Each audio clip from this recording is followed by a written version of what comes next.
Друзья, привет! Сегодня расскажу о топ-10 ошибках при работе на самосвале. Большинство из них я допускал сам и хочу поделиться с вами тем, как их можно избежать.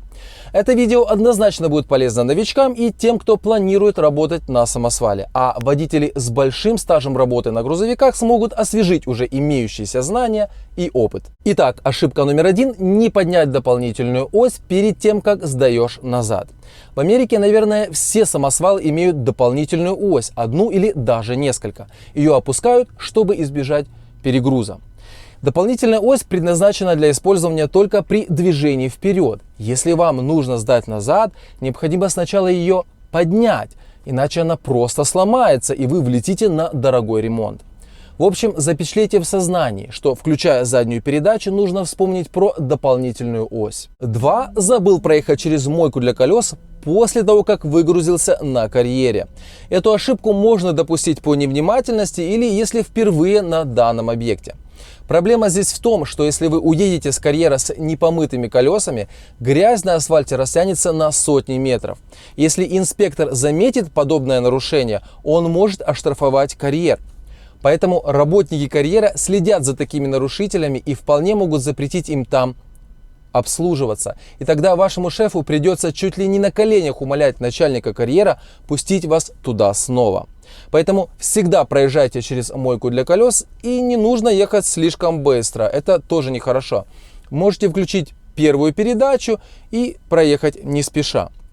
У меня была одна любимая мойка, через которую я проезжал дважды.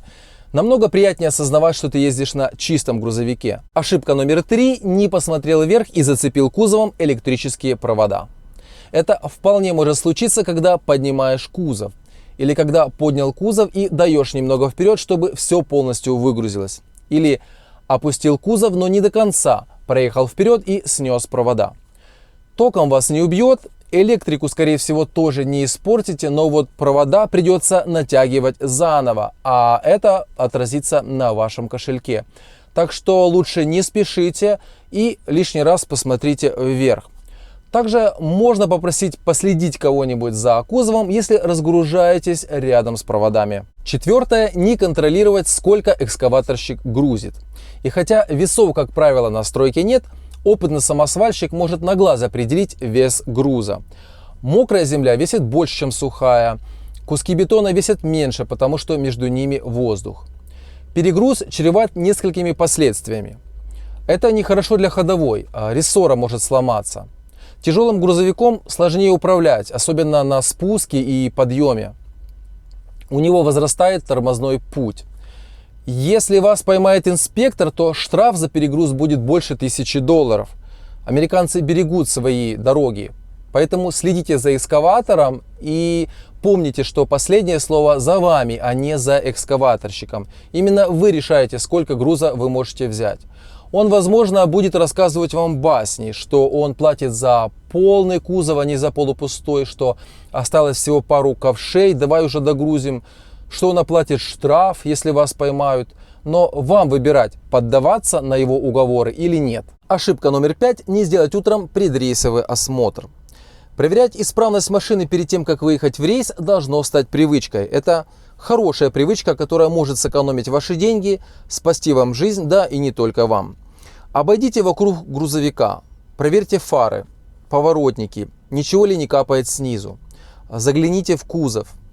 Если вы начинаете свой рабочий день в 6 утра, то лучше иметь налобный фонарь. И теплые перчатки тоже хорошо, особенно в холодное время года. Проверьте уровень масла и охлаждающей жидкости. Но самое главное, проверьте давление во всех колесах. Опытному водителю достаточно постучать по колесам ногой или можно воспользоваться молотком. Как-нибудь сделаю видео и покажу, что будет, если не постучать утром по колесам. Кстати, можно делать и после рейсового осмотра, а не бежать сразу домой. И немедленно сообщайте шефу обо всех неисправностях грузовика. 6. ошибка. Не проверил спарки, между колесами застрял камень. Это частое явление, если вы выгружаетесь на стройплощадке, которая умощена дробленым бетоном или камнем размером с кулак. Особенно, если вы там буксовали. Потратьте минуту, но проверьте спарки. Что будет, если камень застрял между колесами, а вы его оттуда не вытащите? Очень вероятно, что когда вы выйдете на трассу и наберете скорость, он вылетит и разобьет кому-нибудь лобовое стекло. Будете потом стеклить человеку лобовуху за свой счет, потому что это ваша ошибка. Седьмая – не проверить место разгрузки. Если грунт слишком мягкий, можно застрять. Также легко можно застрять на мокрой траве, особенно если поверхность неровная. Когда перед выгрузкой сдаешь назад, в зеркало особо не видно, куда едешь. Лучше пойти убедиться, что там безопасно. Если на площадке высокая трава, лучше пройтись посмотреть, не торчит ли из земли арматура, нет ли кусков бетона. Не думайте, что если строители сказали вам выгрузить в определенном месте, то они все проверили. Это ваша задача и ответственность. Выполните ее, иначе будете менять колеса. Восьмая ошибка: на узких жилых улочках зацепить автомобиль или сломать ему боковое зеркало. Габариты, маневренность и радиус разворота у грузовиков существенно отличаются от легковых автомобилей. Поэтому не спешите в жилых кварталах, езжайте аккуратно. Пользуясь случаем, хочу попросить водителей легковушек. Помните о том, что существуют большие грузовики.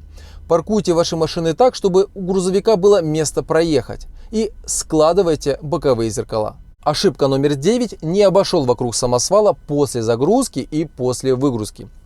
Дело в том, что после загрузки на бортах может остаться земля, щебень, камешки, которые нужно почистить и убрать. В противном случае они будут рассыпаться по дороге.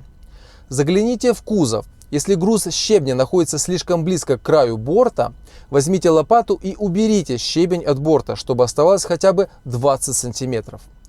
То же самое после выгрузки. Следует остановиться, обойти вокруг самосвала и убрать остатки груза. У меня было такое, что за борт зацепился кусок бетона с арматурой, который по дороге отвалился. Ветки тоже часто цепляются. Ну и ошибка номер 10 в сегодняшнем рейтинге – это спешка и суета. Вообще-то эту ошибку можно было бы поставить на первое место, потому что именно из-за нее и случается большинство остальных ошибок. Самосвальщик может за день выполнять от 3 до 10 рейсов. Это достаточно большое напряжение и нагрузка на водителя. Поэтому не забывайте переводить дух и всячески избегайте спешки и суматохи. Лучше лишний раз все перепроверьте. Потратьте еще 1 минуту, это не будет лишним. Как видите, я не боюсь делиться своими ошибками. Вы тоже не бойтесь. Удачи на дороге и ни гвоздя, ни жезла.